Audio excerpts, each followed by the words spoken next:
नमस्कार प्यारे विद्यार्थियों। कक्षा है 8वीं। विषय है आपका सामाजिक विज्ञान, जिसको आप सोशल साइंस कहते हैं, शॉर्ट फॉर्म में एसएसटी। और आपकी जो बुक है सामाजिक एवं राजनीतिक जीवन, जिसको आप कह सकते हो नागरिक शास्त्र, सिविक्स का यानी नागरिक शास्त्र का हम पहला अध्याय कर रहे हैं।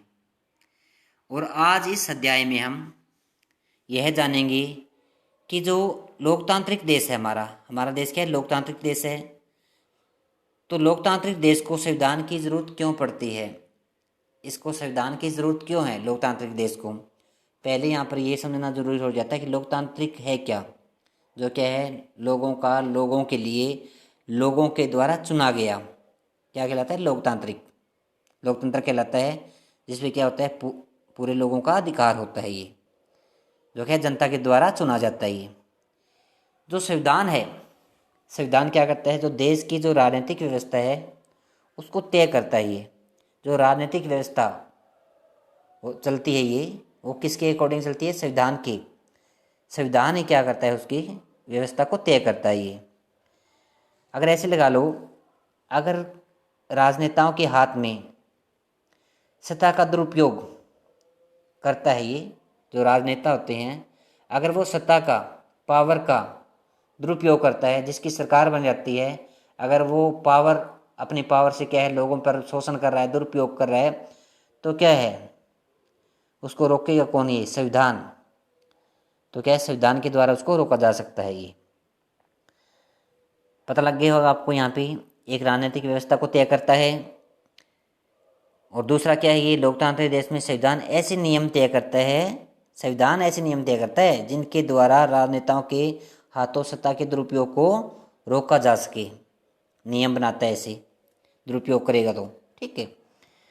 दूसरा क्या है इसमें, संविधान तो क्या है, सभी नागरिकों को समानता का अधिकार देता है। ये हमारे संविधान में लिखा गया है कि सभी नागरिक क्या है, कानून के समक्ष समान है। ये समानता का अधिकार है। ये और लोकतंत्र में क्या है, लोकतंत्र में संविधान शोषण से नागरिकों की रक्षा करता है।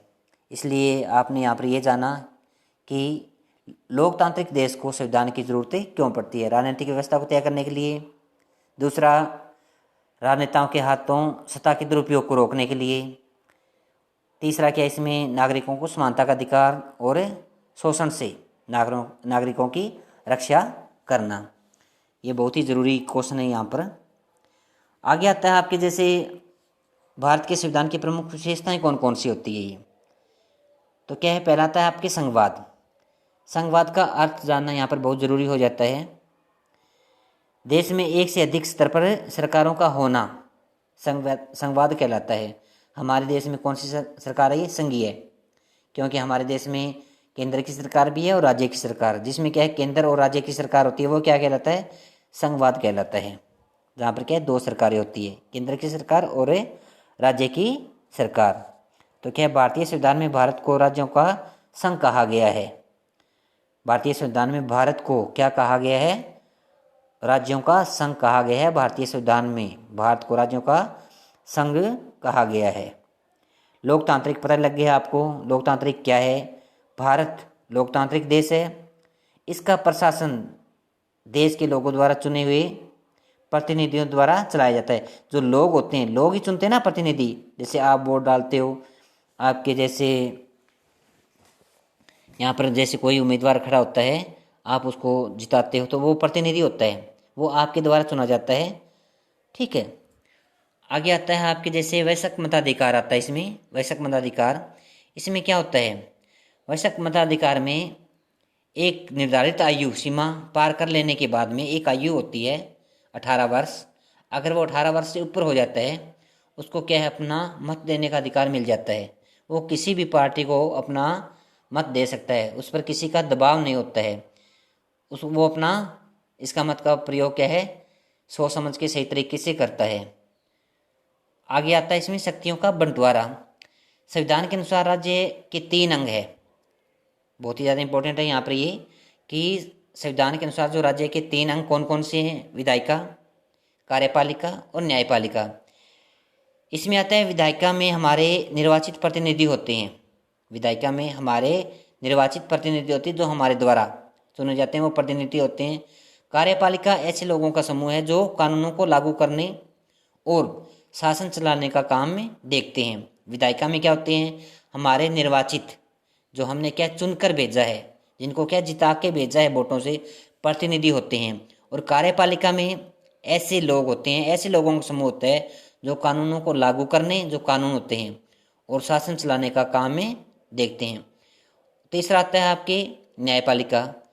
न्यायालयों की व्यवस्था को न्यायपालिका कहा जाता है। जो न्यायालय होते हैं उनकी व्यवस्था को ही न्यायपालिका कहा जाता है। और सबसे ज़्यादा जो इम्पोर्टेंट है, मोस्ट इम्पोर्टेंट है ये मौलिक अधिकार।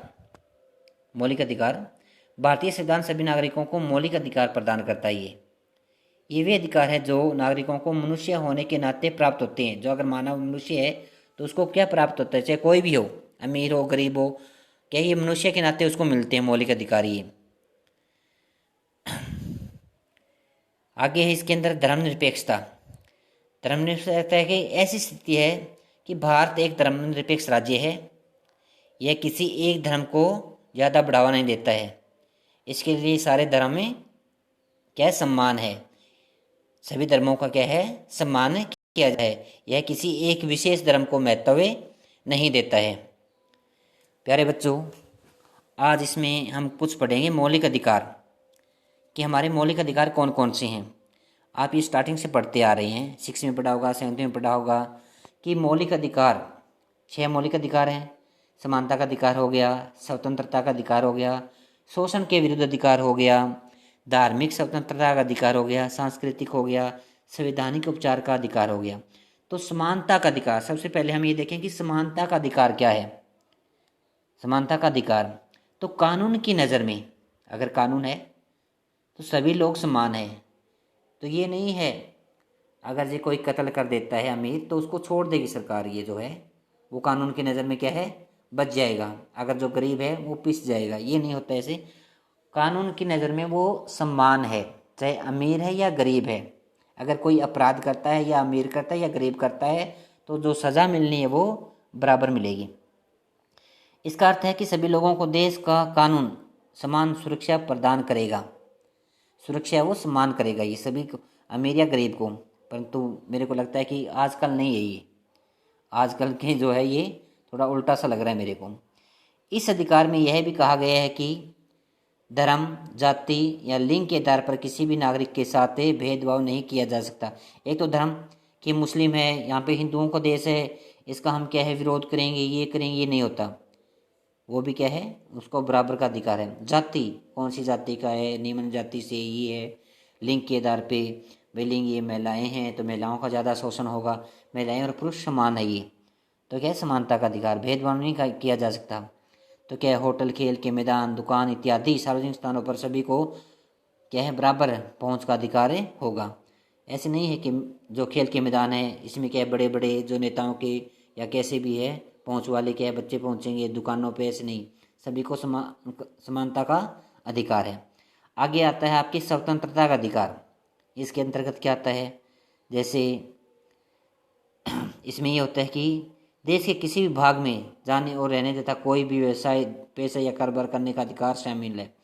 वो कहीं पर भी जा सकता है, किसी भी कोने में जा सकता है, कहीं पर भी रह सकता है, कोई भी अपना काम कर सकता है, कोई भी कारोबार कर सकता है। ये उसको स्वतंत्र है, वो कुछ भी अपना सकता है। वो ये उस पर किसी की क्या पाबंदी नहीं है, किसी का क्या प्रतिबंध नहीं है, वो बिल्कुल पूरी तरह से स्वतंत्र है। ये शोषण के विरुद्ध अधिकार, संविधान में यह भी कहा गया है कि अगर श्रम, मानव व्यापार और 14 वर्ष से कम उम्र के बच्चों को मजदूरी पर रखना अपराध है।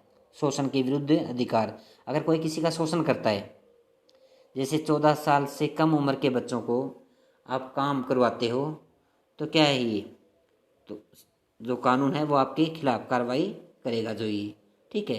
तो शोषण के विरुद्ध अधिकार है ये हमारा अधिकार है, हमें क्या है इस आवाज़ को हम उठा सकते हैं। ये धार्मिक स्वतंत्रता का अधिकार, धार्मिक मीन्स क्या होता है, धर्म।